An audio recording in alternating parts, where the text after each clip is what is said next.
दोस्तों, आज आपके सामने पशु संगणना ऐप का एक नया वर्जन आ गया है, हमारे सामने आ गया है। दोस्तों, हमारे सामने अब पशु संगणना ऐप का एक नया वर्जन आ गया है 1.8 के नाम से, और निश्चित ही कि इसमें बहुत सुधार किए गए होंगे पहले के मुकाबले। पहले हमें एंट्री करने में बहुत ही समस्याओं का सामना करना पड़ता था, बार बार ऐप क्लोज होता था, डाटा अपलोड नहीं होता था, और हम जैसे ही एक एंट्री करते थे बस गोल गोल घूमना चालू हो जाता था और काफ़ी देर तक वो एंट्री नहीं हो पाती थी। तो चलिए देखते हैं कि इस नए ऐप में क्या है। शुरू से मैं आपको अपडेट के प्रोसेस से बताऊंगा। स्वागत है आपका अपने channel YT knowledge in Hindi में, और ये वीडियो हम सभी के लिए बहुत ही उपयोगी सिद्ध होगा। तो चलिए शुरुआत करते हैं।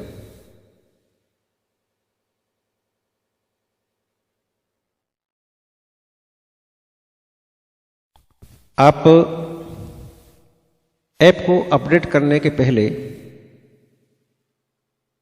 इन बातों का ध्यान अवश्य रखें कि आपको पहला वाला जो ऐप है उसको अनइंस्टॉल नहीं करना है। अनइंस्टॉल करने से आपका जो भी ऑफलाइन डाटा होगा वो समाप्त हो जाएगा, तो आपका किया हुआ कार्य समाप्त हो जाएगा। इसलिए आपको उसको अनइंस्टॉल नहीं करना है।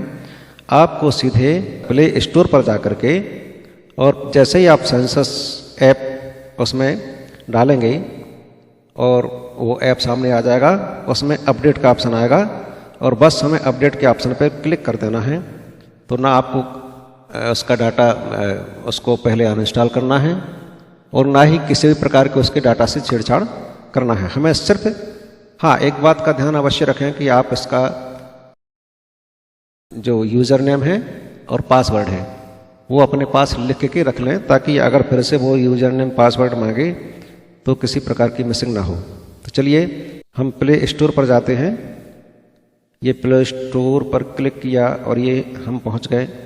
यहाँ पे आपको शुरुआत से बताना चाहता हूँ, तो लीजिए बैक होके यहाँ पे हम फिर से लिखते हैं सेंसस ऐप, और ये आ गया सेंसस 2024। इस पर क्लिक करते हैं और ये देखिए ये हमारा ऐप सामने है 21st लाइव स्टॉक सेंसस।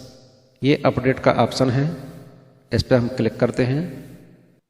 ये डाउनलोडिंग चालू है, डाउनलोड हो चुका है, और अब ये इंस्टॉलिंग, ये ऐप इंस्टॉल हो चुका है। अब हम ओपन पर क्लिक करते हैं।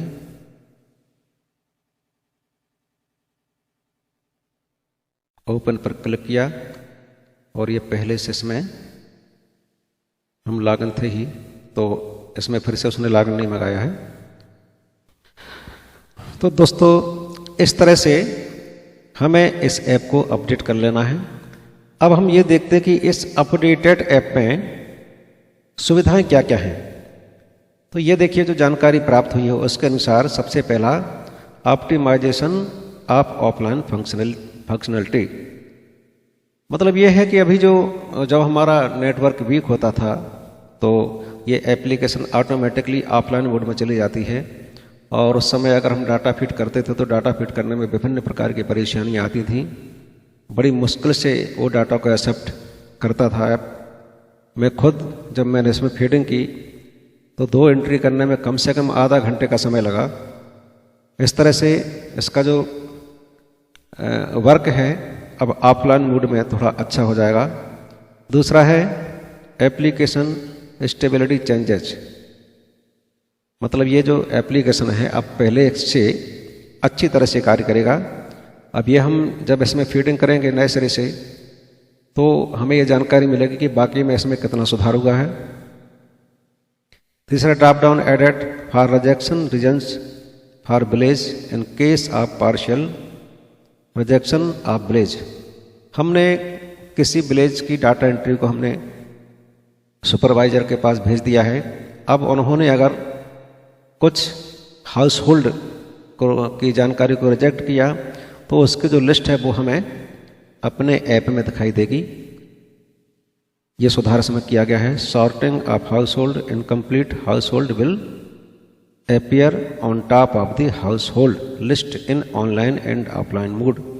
हम जो हाउस होल्ड की जो लिस्ट देखते हैं ऐप में, जब हमें जो लिस्ट दिखाई देती है हाउस होल्ड्स की, ये जैसे ये देखिए, ये जो हाउस होल्ड की लिस्ट हमको दिखाई दे रही है, तो इसमें जो हमारे जो हाउस होल्ड इनकम्प्लीट होंगे, जिनकी जानकारी पूरी तरह से नहीं भरी होगी, वो हमें सबसे ऊपर दिखाई देगी। और